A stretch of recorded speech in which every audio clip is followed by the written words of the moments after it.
আসসালামু আলাইকুম। এইচএসসি 2025 বাংলা দ্বিতীয় পত্র সাজেশন। আজকে নির্মিত অংশ 70 মার্কের সাজেশন দেওয়া হবে তোমাদের। গত একটি ভিডিও আপলোড করা হয়েছে, সেখানে ব্যাকরণের 30 মার্ক সাজেশন দেওয়া আছে। ওই ভিডিওটি যারা দেখো নাই দেখে আসবা, ডেসক্রিপশন বক্সে লিংক দিয়ে দেব ওই ভিডিওর। তো তোমরা দেখো, নির্মিত অংশের 7 নম্বরে তোমাদের আসবে পারিভাষিক শব্দ অথবা অনুবাদ। তো এখানে আমি কিছু পারিভাষিক শব্দ দিয়ে দিয়েছি, যেগুলা খুবই ইম্পর্টেন্ট প্রতিটি বোর্ডের জন্যই।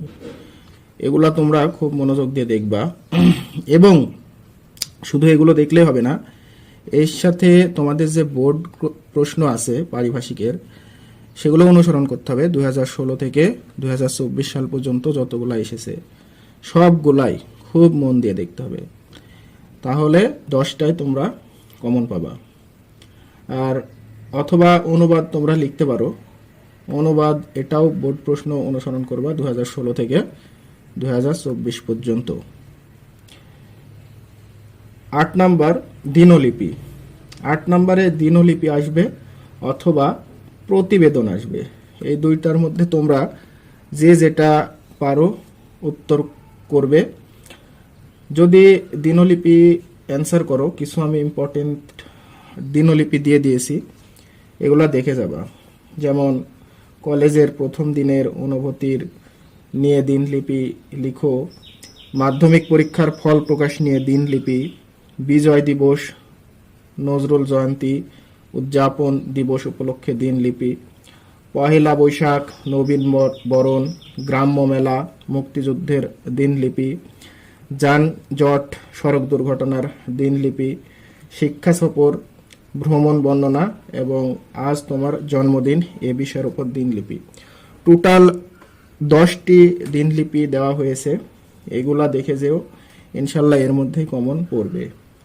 অথবা প্রতিবেদন। প্রতিবেদন 11টি দেওয়া হয়েছে, এর মধ্যে কিছু কিছু ইম্পর্টেন্ট আছে, যেমন দ্রব্যমূল্যের ঊর্ধ্বগতি কারণ ও তার প্রতিকার বিষয়ে সংবাদ প্রতিবেদন, এটা একটু বেশি ইম্পর্টেন্ট।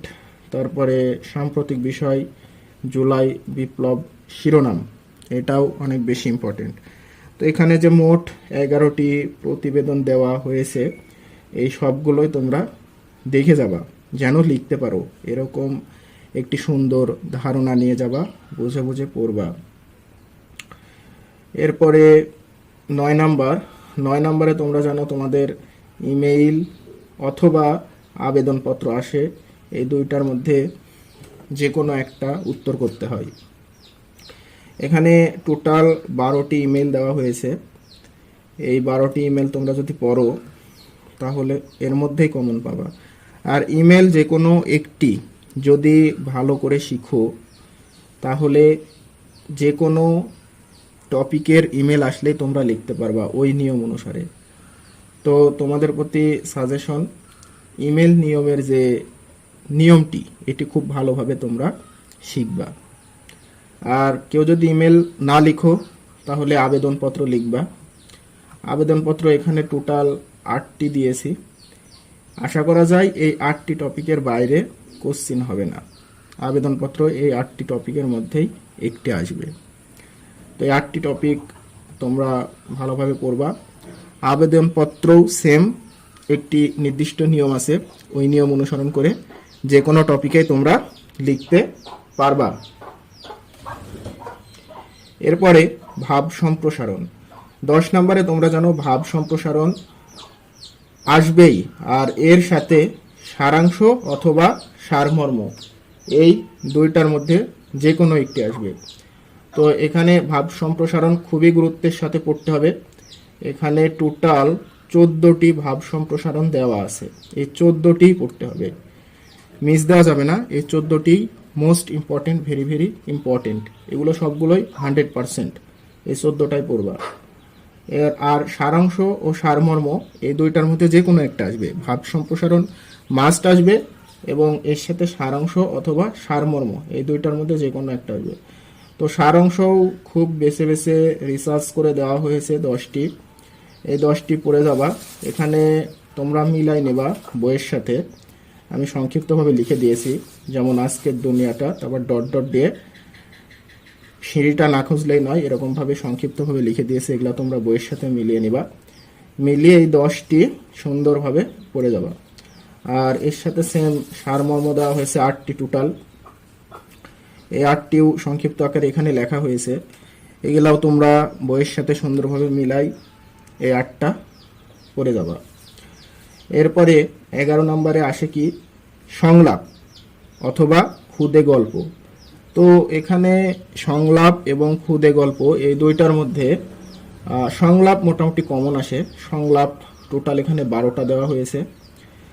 আমি পড়ে পড়ে সময় ক্ষেপণ করছি না, তোমরা পড়ে নিও এই 12টা খুব ইম্পর্টেন্ট। আর খুদে গল্প এটা তেমন কমন আসে না, তারপরও কিছু গুরুত্বপূর্ণ খুদে গল্প এখানে দেওয়া হয়েছে টোটাল 11টি। এগুলো যদি পড়ে যাও তাহলে ইনশাল্লাহ এর মধ্যে কমন পাবা। আর এর বাইরেও যদি দেয় খুদে গল্প, তাও ধারণা অনুযায়ী লিখতে পারবা যদি 11টি ভালোভাবে পড়ে যাও বুঝে বুঝে। এরপরে লাস্ট টপিক, সেটা হচ্ছে রচনা, প্রবন্ধ রচনা।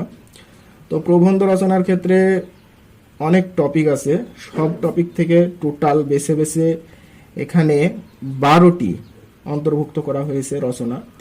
এই 12টি তোমরা যদি পড়ে যাও ইনশাল্লাহ এর বাইরে কোনো রচনা আসবে না, এই টপিকের মধ্যেই থাকবে। যেমন মনে করো বিজ্ঞান রিলেটেড, এখানে দেওয়া হয়েছে বিজ্ঞান ও প্রযুক্তি, দৈনন্দিন জীবনে বিজ্ঞান, মানব কল্যাণে বিজ্ঞানের অবদান, কৃষিকাজে বিজ্ঞান, তথ্য প্রযুক্তি ও বাংলাদেশ। তো তোমরা যদি বিজ্ঞানের এই যে অবলিক দিয়ে অনেকগুলো দেওয়া আছে, এগুলো যদি পড়ে যাও তাহলে বিজ্ঞান রিলেটেড যে কোনো রচনা আসলে তোমরা ওই ধারণা অনুযায়ী লিখতে পারবা। ঠিক সেম 2 নাম্বার ইন্টারনেট সম্পর্কে দেওয়া আছে। 3 নাম্বার অধ্যবসায়, এটা খুবই ভালোভাবে পড়ে যেতে হবে। এরপর 21 সম্পর্কে, 21 চেতনা, 21 বাঙালির অহংকার, আন্তর্জাতিক মাতৃভাষা দিবস, যে কোনো একটি আসতে পারে, এটা পড়ে যাবা। অনেক বেশি গুরুত্বপূর্ণ বৈষম্যহীন বাংলাদেশ গঠনে ছাত্র সমাজের ভূমিকা, এটা রিসেন্টলি ঘটে যাওয়া ঘটনা তোমরা জানো। তো সাম্প্রতিক বিষয়ে প্রশ্ন করার সম্ভাবনা বেশি থাকে, এজন্য এটা খুবই গুরুত্বের সাথে তোমরা পড়ে যাবা। এরপরে আছে স্বদেশ প্রেম, বাংলাদেশ পর্যটন শিল্প, বাংলাদেশ পোশাক শিল্প, দেশ ও জাতি গঠনে নারীর সমাজের ভূমিকা, এটা অনেক গুরুত্বপূর্ণ, এটা আসতে পারে, এটা পড়ে যাবা। এরপরে জলবায়ু পরিবর্তন, বৈশ্বিক উষ্ণায়ন, পরিবেশ দূষণতার প্রতিকার, বাংলাদেশ উৎসব, বাংলাদেশ প্রাকৃতিক সৌন্দর্য, তোমার প্রিয় কবি, এবং লাস্টে একটা অন্তর্ভুক্ত করা হয়েছে সেটা হচ্ছে 24 এর গণ অভ্যুত্থান। এটা অনেক বেশি ইম্পর্টেন্ট। 24 এর গণ অভ্যুত্থান এবং জুলাই অভ্যুত্থান, এই বিষয়ে তোমরা ভালো ধারণা রেখে যাবা। বৈষম্যহীন বাংলাদেশ গঠনে ছাত্র সমাজের ভূমিকা, এগুলা সম্পর্কে ভালোভাবে ধারণা নিয়ে যাবা। এগুলা থেকে সাম্প্রতিক বিষয় থেকে প্রশ্ন করার সম্ভাবনা অনেক বেশি। তো আজকে যে 70 মার্কের মোটামুটি সাজেশন দিলাম, এগুলা যদি তোমরা ভালোভাবে পড়ে যাও ইনশাল্লাহ এর মধ্যেই কোশ্চেন হবে এবং অ্যান্সার দিতে পারবা তোমরা। তো আশা করি এগুলা সুন্দরভাবে পড়ে যাবা। সকলের জন্য শুভকামনা রইল। ইনশাল্লাহ সবাই ভালো রেজাল্ট করবা, A+ পাবা। তো তোমরা এই চ্যানেলটি সাবস্ক্রাইব করে রাখো। নেক্সট তোমাদের প্রতিটি সাবজেক্টের সাজেশন পর্যায়ক্রমে আপলোড করা হবে চ্যানেলে। তোমরা লাইক কমেন্ট করো, শেয়ার করো বন্ধুদের সাথে, এবং তোমাদের যে কোনো মতামত কমেন্টের মাধ্যমে তোমরা আমাকে জানিও। তো আজকে এই পর্যন্তই। চ্যানেলটি সাবস্ক্রাইব করে বেল আইকন বাটন অন করে দাও, যেন প্রতিটি ভিডিও আপলোড করার সাথে সাথে নোটিফিকেশন পেয়ে যাও। তো সবার জন্য শুভকামনা রইল, ভালোভাবে পড়াশোনা করো, যে সাজেশনগুলো দিলাম এগুলা সুন্দরভাবে কমপ্লিট করো। আল্লাহ হাফেজ, আসসালামু আলাইকুম।